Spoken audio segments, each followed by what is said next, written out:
दोस्तों आज की सबसे पहली और बड़ी खबर, सोशल मीडिया का नया गाइडलाइंस, तुरंत हटाना होगा आपत्तिजनक कंटेंट। दोस्तों केंद्रीय IT and telecom minister Ravishankar Prasad और सूचना प्रसारण मंत्री प्रकाश जावड़ेकर ने सोशल मीडिया गाइडलाइंस को लेकर प्रेस कॉन्फ्रेंस की। इस दौरान रविशंकर प्रसाद ने कहा कि सोशल मीडिया कंपनियां भारत में बिजनेस कर सकती हैं, लेकिन इसका गलत इस्तेमाल नहीं होना चाहिए। ऐसी चीजें सोशल मीडिया से आ रही हैं जो समाज के लिए खतरनाक है। रविशंकर प्रसाद ने कहा कि हमें ऐसी शिकायतें मिल रही हैं कि बॉर्डर पार से भी सोशल मीडिया का गलत इस्तेमाल किया जा रहा है। खबर है 15,000 घूस लेते महिला थाना प्रभारी गिरफ्तार। दोस्तों झारखंड के खूंटी में महिला थाना प्रभारी को 15,000 रुपए रिश्वत लेते रंगे हाथ गिरफ्तार किया गया है। रेप केस से बचाने के लिए थाना प्रभारी ने पीड़ित से 50,000 रुपए की मांग की थी। आपको बता दें कि मामले में 15,000 रुपए में मामला सेटल हो गया था। बात भ्रष्टाचार निरोधक ब्यूरो यानी एसीबी तक पहुंची और थाना प्रभारी ट्रैप हो गई। खबर है प्राइवेट स्कूलों से भी बेहतर होंगे सरकारी स्कूल। दोस्तों बजट में देश भर में 15,000 से ज्यादा आदर्श स्कूलों को बनाने की घोषणा के बाद केंद्रीय शिक्षा मंत्रालय ने इस पर तेजी से काम शुरू कर दिया है।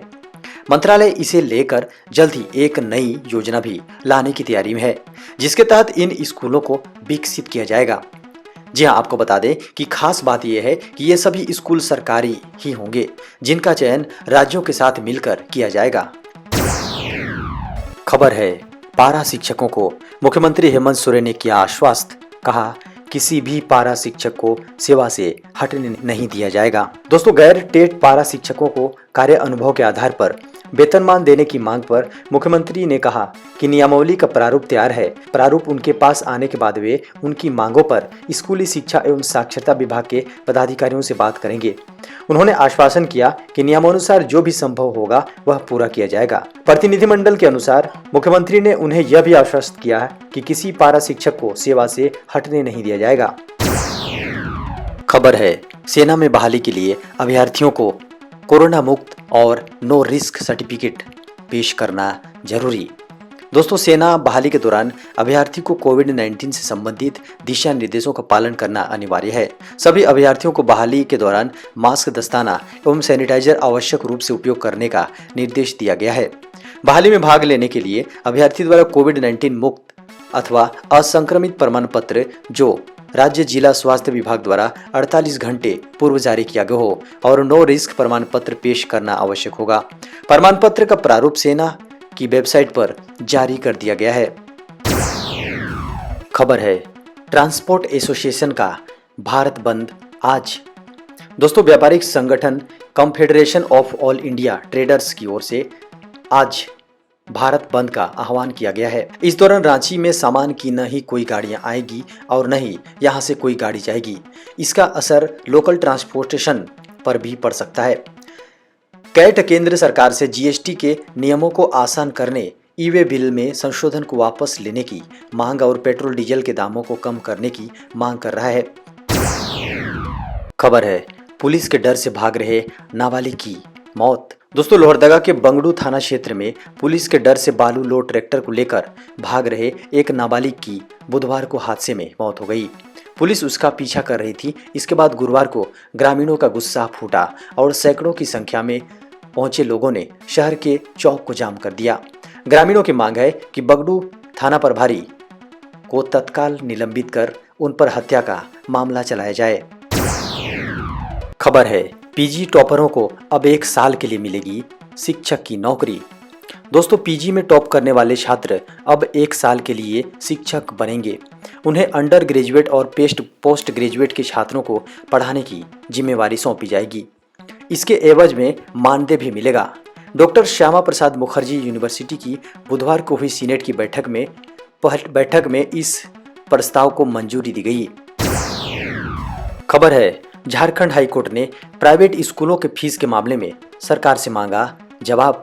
दोस्तों झारखंड हाईकोर्ट के जस्टिस राजेश शंकर की अदालत में स्कूल फीस को लेकर दाखिल मामले में सुनवाई हुई। सुनवाई के बाद अदालत ने सुप्रीम कोर्ट के आदेश के आलोक में झारखंड सरकार से जवाब मांगा है।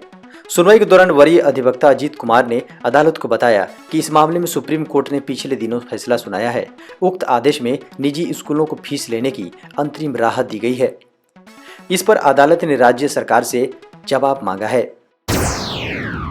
खबर है, सुप्रीम कोर्ट ने कहा सरकारी नौकरी के लिए चयन में योग्यता को नजरअंदाज करना संविधान का उल्लंघन।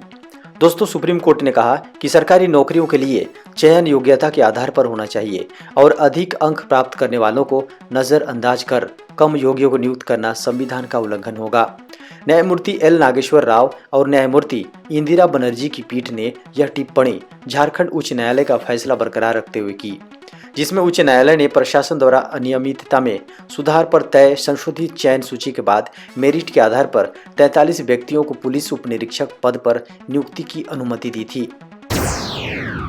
खबर है, रेल यात्रियों को बड़ा झटका, रेलवे ने ट्रेनों का किराया बढ़ाया। दोस्तों, अब लोकल ट्रेनों से यात्रा करने वालों को पहले से ज्यादा यानी दोगुना किराया देना होगा।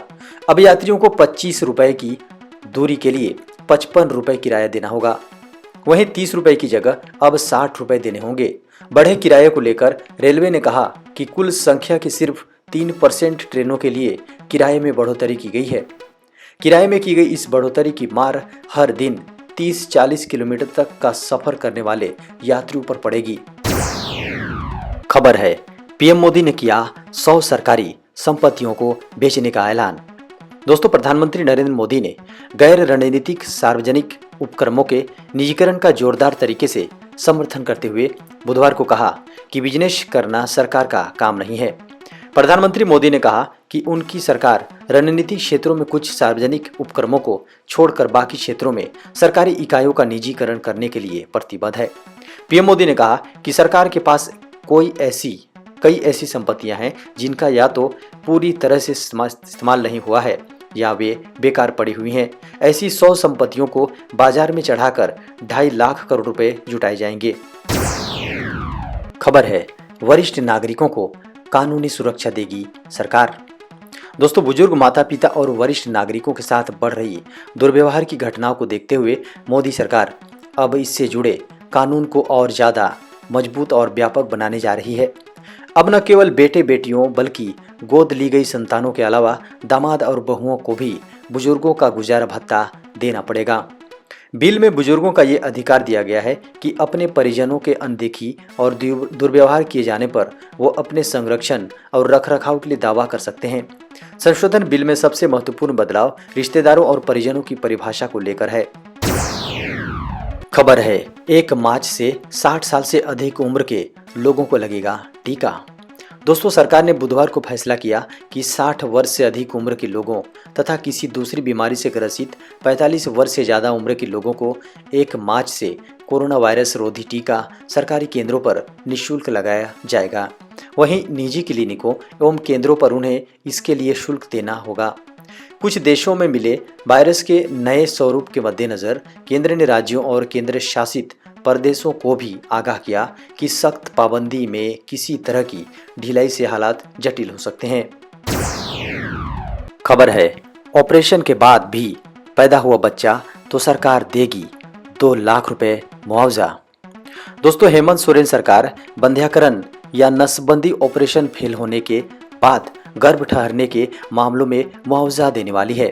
जी हाँ, बंध्याकरण यानी परिवार नियोजन के तहत ऑपरेशन के बाद अगर गर्भ ठहरा तो ऐसे लाभार्थी पुरुषों या महिलाओं को मुआवजा मिलेगा।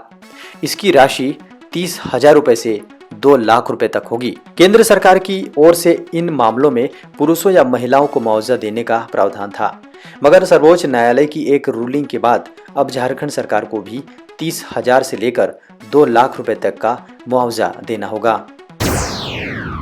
खबर है, एशिया का सुपर पावर बनने की दिशा में देश। दोस्तों, भारत में अरबपति रईसों की संख्या अगले 5 साल के दौरान 63% बढ़कर 11,198 पर पहुंचने का अनुमान है।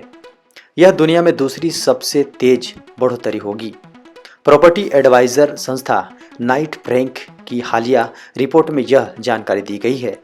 सुपर रिच सीरीज में उन लोगों की गिनती होती है जिनकी प्रॉपर्टी $3 करोड़ या उससे अधिक होती है।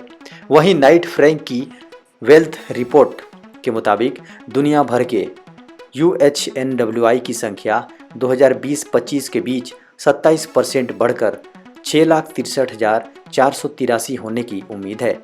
वैश्विक स्तर पर इनकी तादाद अभी 5,21,653 है, जिसमें से 6,884 रईस भारत में हैं। खबर है, इस साल देश रचेगा इतिहास। चावल समेत इन फसलों का हो सकता है रिकॉर्ड उत्पादन। दोस्तों, कृषि के क्षेत्र में देश तरक्की की राह पर तेजी से बढ़ रहा है। वर्ष 2020-21 के लिए मुख्य फसलों के उत्पादन दूसरे अग्रिम अनुमान ने इस बात का पता चला है। मुख्य फसलों के उत्पादन के दूसरे अग्रिम अनुमान में खाद्यान्न का रिकॉर्ड 303.34 मिलियन टन उत्पादन बताया गया। केंद्रीय कृषि एवं किसान कल्याण मंत्री नरेंद्र सिंह तोमर ने कहा है कि प्रधानमंत्री नरेंद्र मोदी जी के नेतृत्व में सरकार का फोकस गांव, गरीब किसान एवं किसानी पर है, जिसके शुभ परिणाम परिलक्षित हो रहे हैं। चौतरफा कृषि सुधारों से इसे और बल मिलेगा, जिसका फायदा देश को दीर्घकाल तक होगा।